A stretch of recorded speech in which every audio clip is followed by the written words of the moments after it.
Hello বন্ধুরা, আজকে বানাবো চিংড়ি মাছের মালাইকারি। তো প্রথমে মাঝারি সাইজের চিংড়ি মাছগুলোকে আমি নুন হলুদ দিয়ে ভালো করে মেখে রেখেছি। দেখো, তোমরা দেখতে পাচ্ছ, ভালো করে সাদলে ভালো করে মেখে নিচ্ছি। ভালো করে আধ ঘন্টা এটা ভিজিয়ে রেখে দেবো ম্যারিনেট করে। তারপরে দেখো, একটা পেঁয়াজ, গোটা পেঁয়াজ এটা নিয়ে নিয়েছি, একটা টমেটো নিয়ে নিয়েছি। আর দেখো, এখানে কিশমিশ, কাজু বাদাম একটু জলে ভিজিয়ে রেখেছিলাম, সেটাকেও এখানে দিয়ে দিলাম যাতে এটা বাটতে সুবিধা হয় আর কিশমিশের ময়লাগুলো বেরিয়ে যায়।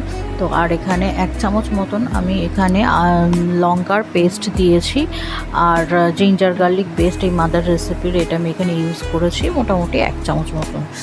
তো এবার এটাকে ভালো করে পেস্ট করে নেবো। আর দেখো, তেলের মধ্যে আমি এই চিংড়ি মাছগুলোকে ছেড়ে দিচ্ছি এক এক করে, দিয়ে একটু হালকা করে ভেজে নেব। বেশি ভাজবে না, শক্ত হয়ে যাবে। তো হালকা করে তেলে নাড়িয়ে নিয়ে আমি এরপর দেখো এটাকে ভালো করে স্প্যাচুলার সাহায্যে নাড়িয়ে নিচ্ছি। হালকা লালচে লালচে হবে এটা, মানে বেশি ভাজবে না, হালকা মতন ভাজবে উল্টে পাল্টে, যাতে চিংড়ি মাছের একটা আষ্টে গন্ধটা চলে যায়। তো সেই কারণে এটা একটু হালকা করে ভেজে নিয়ে তারপরে এর ওপর যেটা মশলাটা আমি বেটেছি, এই মিক্সিতে পেস্ট করেছি, সেটা এর ওপর দিয়ে দিলাম। দেখো, তোমরা দেখতে পাচ্ছ মশলাটা দিয়ে দিয়েছি। এবার জারটা ধুয়ে সামান্য পরিমাণে জল আমি এখানে অ্যাড করে দেবো। তো সামান্য পরিমাণে জল আমি জারটা ধুয়ে অ্যাড করে দিয়েছি। দেওয়ার পর এটা ভালো করে ফুটে যাবে। তো ঢাকা দিয়ে দেবো। ঢাকা দেওয়াতে ভালো করে ফুটে যাওয়ার পর একটা বাটিতে এবার আমি একটু দেখো, এটা হচ্ছে কোকোনাট পাউডার। আর তোমাদের বাড়িতে যদি কোকোনাট থাকে, তোমরা একসঙ্গে ওই মিক্সিতে পেস্টের মধ্যে দিতে পারো। তো আমি এটা আলাদা করে কোকোনাট পাউডার কিনে রেখেছিলাম ম্যাগির। তো সেটাকে আমি ভালো করে জলের মধ্যে গুলে রাখছি। ঠান্ডা জলেই গুলবে, তাতে ভালো করে গুলে যাবে।